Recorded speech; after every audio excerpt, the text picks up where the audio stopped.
कानपुर में कैंट के मैकूपुरवा गांव के 10 साल के रहमान को सोमवार रात फिरौती के लिए गांव के युवकों ने अगवा कर बरगदिया घाट पर गंगा नदी में डुबो कर मार दिया।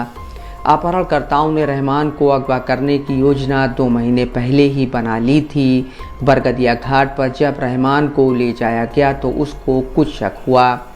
मीडिया रिपोर्ट्स के मुताबिक वह बार बार अमित व तेज कुमार से कह रहा था उसको घर छोड़ दो, लेकिन इन दोनों की साजिश कुछ और ही थी। पुलिस की पूछताछ में आरोपियों ने बताया कि उन्होंने पहले ही तय कर लिया था कि रहमान को मारना है। रहमान को मारने की वजह उसका सभी को जानना था। फिरौती लेने के बाद उसकी हत्या करना तय था। चूँकि वह रोने चिल्लाने लगा इसलिए उसे पहले ही मार दिया। आरोपियों ने बताया कि बार बार रहमान उनको भैया भैया कहकर कहता रहा कि मुझे कुछ न करना। गिरफ्तार किए गए आरोपी नशे के लती बताए जा रहे हैं। चारों जमकर शराब पीते हैं, कुछ गांजा भी फूकते हैं। आरोपियों ने वारदात को किसी साइको किलर की तरह अंजाम दिया। इसके पीछे नशेबाजी भी बड़ी वजह बताई जा रही है। रहमान के माँ बाप की माली हालत ठीक नहीं है। वह लोडर चलाने के साथ ही पल्लेदारी करके घर चलाते हैं। इसलिए सभी के मन में सवाल था कि आखिर फिरौती वसूलने के लिए उनके ही बेटे को क्यों अगवा किया गया। इस सवाल का भी जवाब आरोपियों ने दिया।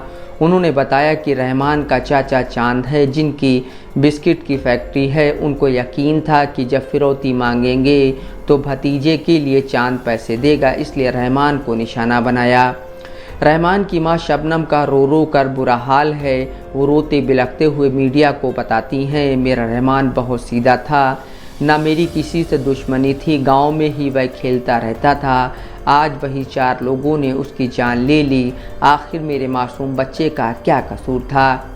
पुलिस ने मंगलवार रात को सबसे पहले रहमान के ताऊ यामीन को थाने बुलाया था। उनके सामने ही आरोपियों से पूछताछ की थी। आरोपियों ने उनके सामने ही वारदात कबूली थी, लेकिन वह रहमान के माँ बाप से यह बात बताने की हिम्मत नहीं जुटा पा रहे थे। बुधवार दोपहर तक रहमान के माँ बाप अनजान रहे। आखिर में पुलिस ने उनको पूरी वारदात बताई, जिसके बाद पूरे गांव में मातम पसर गया। अपहरणकर्ताओं ने 2 महीने पहले ही अपहरण की साजिश रची थी। परिवार से नज़दीकियां बढ़ाईं और फिर मौका मिलते ही बच्चे को अगवा कर लिया। इसके बाद बच्चे को जिंदा गंगा में फेंक दिया और फिर फिरौती मांगी। जंगल की तरफ बच्चे को ले जाने पर चीखा तो उसके मुंह में कपड़ा ठूंस दिया। एक अपहरणकर्ता ने हाथ तो दूसरे ने पैर पकड़े और उछाल कर गंगा में फेंका था, इससे कि ज़्यादा गहराई में डूब जाए और ज़िंदा बचने की कोई आशंका न रह जाए। अभी तक बच्चे की लाश पुलिस को नहीं मिली है। एसीपी कैंट मृगांक शेखर पाठक ने बताया, 29 अगस्त की रात 8:30 बजे मोहल्ले में रहने वाला समीर अहमद, आमिल, शेष कुमार उर्फ बल्लू और अमित मिश्रा ने साजिश के तहत उनके 10 साल के बच्चे रहमान को घर के पास परचून की दुकान से स्कूटी से अगवा कर लिया। इसके बाद कैंट के बरगदिया घाट पर स्कूटी से लेकर पहुंचे। पूछताछ के दौरान आरोपियों ने बताया बच्चे के परिवार से नज़दीकियां बढ़ा ली थी। इसी का फ़ायदा उठाकर रहमान को चॉकलेट दिलाने का झांसा दिया और स्कूटी से अगवा कर लिया। स्कूटी से ले जाते वक्त मोहल्ले के एक व्यक्ति ने देख लिया था। घर वालों ने फिरौती की कॉल आने के बाद बच्चे की तलाश शुरू की। तब पता चला कि इलाके का अमित स्कूटी से बच्चे को ले जाते देखा गया था।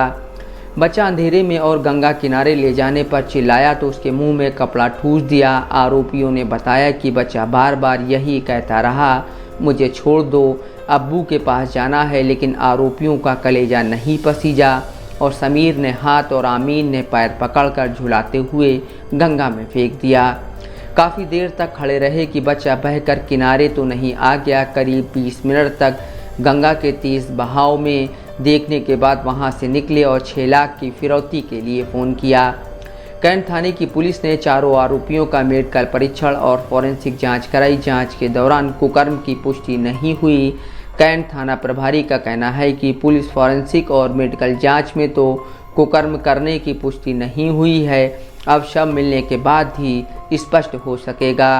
कैंट थाना प्रभारी ने बताया कि बच्चे की तलाश में जेल पुलिस के साथ ही पीएसी की भी मदद ली जा रही है। बुधवार को जेल पुलिस और पीएसी ने उन्नाव के आगे फतेहपुर की सीमा तक तलाश की, लेकिन बच्चे का कोई सुराग नहीं मिला। पुलिस ने एहतियातन कानपुर से लेकर प्रयागराज तक आने वाले सभी थानों को बच्चे के लापता होने की जानकारी साझा की है, इससे कि बच्चे का शव बरामद किया जा सके। Abhishek Tiwari, Dastak live news, Kanpur.